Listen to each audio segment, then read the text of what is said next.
The biggest chess website in the world, chess.com, has released a beautiful new bot that you can now play on their beautiful chess website. A couple of days ago, a beautiful Mittens chess bot has been released. You can check it out and have fun. I played already a couple of games, got really destroyed in a sick, brutal, tactical way, but it doesn't matter. Still, it was really fun for me to play, because in some of the games that I played, I had some slight advantages in particular positions. Also with black pieces, I got out of the opening sometimes even with the better positions, so it doesn't matter. I lost because, of course, the Mittens engine has a great calculation. I'm not, of course, so great when it comes to tactics, so that's why it's really, I think, fun to play against this. Please check it out, and I think you have also some good preparations in particular openings, maybe in particular sidelines of openings, and I think it's a great feature here on chess.com. So what I really found cool was a beautiful, sick tactical game played by Mittens versus Stockfish 15. You know, when the fish is playing, Stockfish doesn't care if it's a pussycat, Mitten, or maybe a puppy dog. Stockfish destroy all of these animals.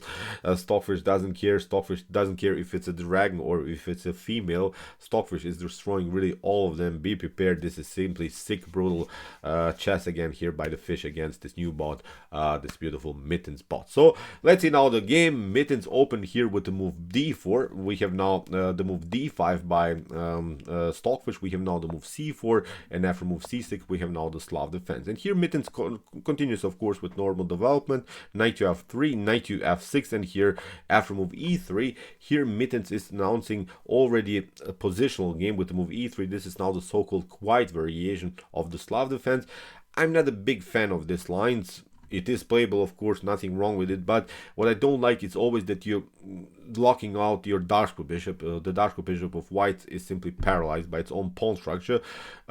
More aggressive method is to play maybe knight to c3, bishop to g5, and similar stuff. You have to get your pieces into the game. But okay, here Mittens played now the move e3, bishop to f5, here simply developing, because Stockfish is saying, okay, you didn't play aggressive with knight to c3 and bishop to g5. If this would have been, of course, white continuation, then you should probably go into some semi-Slav structures with the move e6.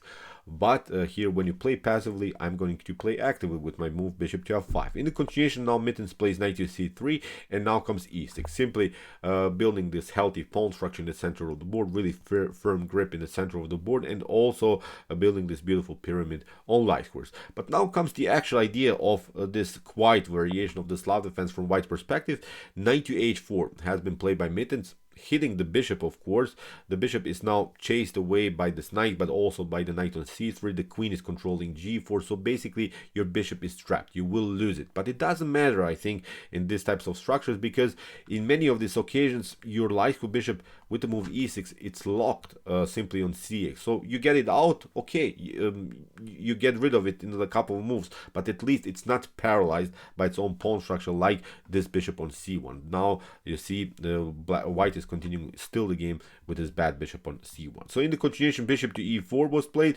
We have now the c takes d5, c takes d5, and now f3 by Mittens, again trying to kick away this annoying bishop on e4. If you play here knight takes e4 immediately, then you get this one. Black should not recapture with the knight. Black should recapture here with the d takes e4, and here already the threat is g5, locking the knight. So that's why white needs now to play immediately the move g3. But now with bishop to b4, bishop to d2, queen to a5, we already can simplify the game enough, and still I think this is a much better position for black. Black will continue with knight to c6, rook to c8, king side castle, maybe even king to e7 is an opportunity you don't have even to castle if the game simplifies enough after trades of queens later. So you can even play king to e7. I think it's perfectly fine. So here black should be slightly better. So in the continuation, that's why after c takes d5, f3 was played by Mittens, bishop to g6, and now finally Mittens takes it. But now after h takes g6,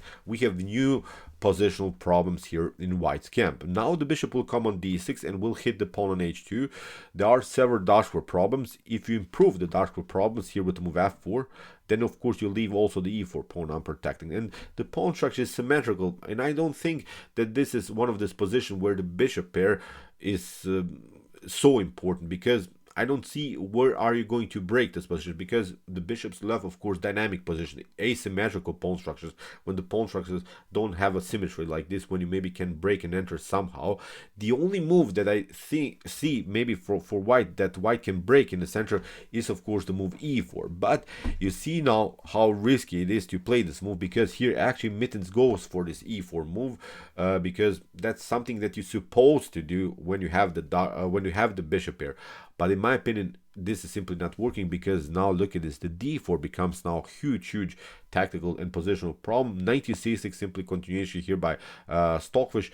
If you play, of course, here e takes d5, then of course after knight to d5 you're continuing the game with an isolated pawn. We have now a nice grip around the square d5, and in the continuation we'll still have our method, bishop to d6 and hitting the pawn on h2, maybe even queen to h4 in some occasions is working. So really it's a bad game already for white. So that's why after move knight to c6 we have bishop to b5 by Mittens, queen to b6, not only protecting the knight on c6, not only attacking the bishop on b5, also hitting simply the weak pawn on d4. And the d4 pawn becomes now a huge problem in black's camp, and from this point on I think Stockfish is already taking over, and from this point on the game is simply a one-way ticket in black's favor, of course. So in the continuation we have now e5 by Mittens. It doesn't matter, you get your fun with one tempo, we just retreat, knight to d7, bishop to c6, and now b takes c6. Very important to take out with the pawn, because if you take with the queen, then you don't have this c5 breakthrough. We want to simply continue with c5. As we said, we are targeting the d4. Now it's really hard to attack this position on d4 further, so that's why very important to pick up with the pawn. After kingside castling, now c5 breaks the position, opens simply the long diagonal. Look at this, black's king is even stuck here in the center, but it doesn't matter. That's simply not a good way to attack from white's perspective the king, because the pawn structure in the center is blocked, the e file is blocked, you don't have access to the king. So from this point on I think black is simply dominating all over the board. So in the continuation, knight to a4 was played by Mittens. We have queen to a6, and now bishop to e3. We have now c takes d4, bishop to d4, and now rook to c8. Here Stockfish is even occupying the c file immediately without even castling, without even preparing to castle. Stockfish is just waiting and is trying to see what white is going to do in this particular position, because here rook to c1 is not an opportunity. You cannot play rook to c1 in order to compete on the c file immediately, because black will simply take rook takes c1, queen takes c1. The queen is now deflected from the defense of the knight, will pick up the knight, and okay, you could have fun maybe with just one check, but it doesn't matter here. After king to e7, maybe I don't know, maybe you have one more check, we'll simply pick it up. After the queen to c5 we get simply this move, king to d7, we get out of the attack. We have now an extra tempo, the queen is under fire, and from this point on it's game over for white. Black is regrouping, black will get the queen into the game, bishop to e7, rook to c8, and we have an extra play, so it's not working simply this line for white. So that's why after move rook to c8, here the Mittens entrant tried to play the move b3, connecting now the pawn to the knight, and then maybe play rook to c1, and maybe queen to d2, play finally freely with the queen, because the queen was a little bit overloaded to the defense of the a4 knight. But Stockfish uses now this moment immediately and plays a beautiful bishop to a3, saying you not play rook to c1, you not compete on the c file. I actually took over on the c file. Really incredible that with without castling, without even connecting the rooks, because if you want to occupy, of course, one of the open files on the chessboard, then you have to, of course, use both of your rooks. You have to connect them. But now with one rook, Stockfish is basically paralyzing here the whole c file. Really great positional play. So in the continuation, rook to f2. Here Mittens is desperately trying to get some pieces into the game. Now finally kingside castling, queen to e2, queen to b7. We have now queen to e3, and now rook to c7. Of course, protecting here the pawn on a7. In the continuation, knight to b2, knight to b8. A beautiful maneuver here by Stockfish. Now Stockfish wants to have access on this beautiful c6 square and kicking away here the bishop on d4, because look at this, many pieces are lined up on dark squares. So Stockfish is just waiting to grab the bishop on d4 and include somehow the bishop here on this dark square diagonal, where it of course has a great control of all of this heavy artillery pieces are simply lined up on dark horse, so it's devastating the plan that Stockfish has now against Mitten. So knight to d3, we have rook to c8, simply regrouping again, getting more pieces into the attack. Bishop to b2, we have bishop to e7. Stockfish is not rushing, plays now knight to c6, we have rook to c1, and now finally knight takes d4. Look at this, after rook to c7, rook to queen to c7, and queen to d4. Still, there is simply too much tension on the dark horse. Here Stockfish continues with queen to a5, hits of course also the pawn, is trying of course somehow to have access maybe on e1, c1. The knight is holding so far the position, but it's of course not so good to have one of your pieces overloaded like this. In the continuation we have now g3 by Mittens, and now bishop to d8, a beautiful maneuver. Now of course the threat is the move bishop to b6. We have now b4, but Stockfish doesn't react here. That's now the great part. Stockfish plays a counter attack, bishop to b6 immediately, because of course if you play b takes a5, then we simply play bishop takes d4. The rook will of course will be taken, and then we'll reach this rook versus knight endgame, which is of course winning for black. So in the continuation, after bishop to b6, the Mittens engine tried knight to c5, but now comes the stunner rook to c5, sacrificing the exchange. Again, there are many things that you can do. Maybe you could try here to escape to b2, but it doesn't matter. We'll play simply this one, rook to c1, and if you step back, we'll simply play queen to a4. If you play of course queen to c1, then we'll simply play a queen to a2 here.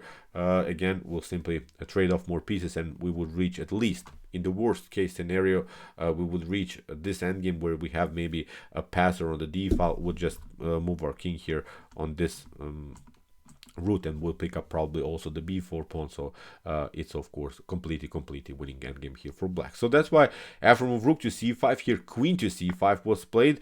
Here Mittens is trying again to get some kind of tactic, maybe force an equal game, but Stockfish plays simply queen to a3. Again, the queen is under fire. You have to step back. We have queen to c1, after queen to c8, pardon me, king to h7. Now Mittens is trying to retreat, but now beautiful stunner, queen to f3. Look at this beautiful sharp tactics here by Stockfish 15. You cannot of course pick up the queen because of this beautiful bishop's activity. So in the continuation we have now b5, and actually what we have gained here is a beautiful Zugzwang position. A Zugzwang position where every move that you make is basically bad for you, so you're forced to play a move because you don't have any opportunities. Look at this.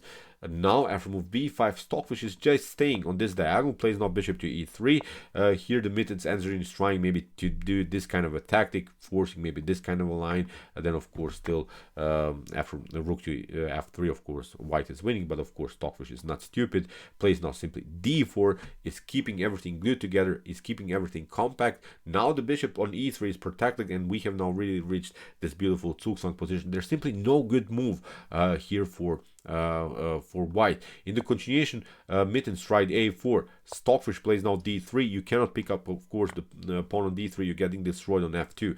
So you see now, with his move d3, we're controlling further the dark horse. Of course, Mittens is trying to somehow protect this position. Stockfish goes back simply. We have now the move b6. Look at this, a takes b6, and we have now even the move h4 here. So there's simply no good move. Whatever you do, you're getting destroyed. So here, queen to f3 was played. We have now the move g4. The problem is you cannot even get out of the range with the king because you get checkmated on h1. That's now also the issue. You cannot move the king, you cannot move the rook, you cannot move the queen, you just can't move pawns, and whenever you move a pawn, of course you probably lose it. So after queen to f3, here Mittens tried g4. Stockfish of course grabs the pawn. Look at this, really strange position. We have queen to f1, queen to e4, again king to g1, queen to f3. We have now again a pawn move, but again Stockfish grabs the pawn. Really well tough. So a5, again a new check. We have now king to h1, bishop to f2 hits the queen, of course. Now after move g6, nothing spectacular, we can cover.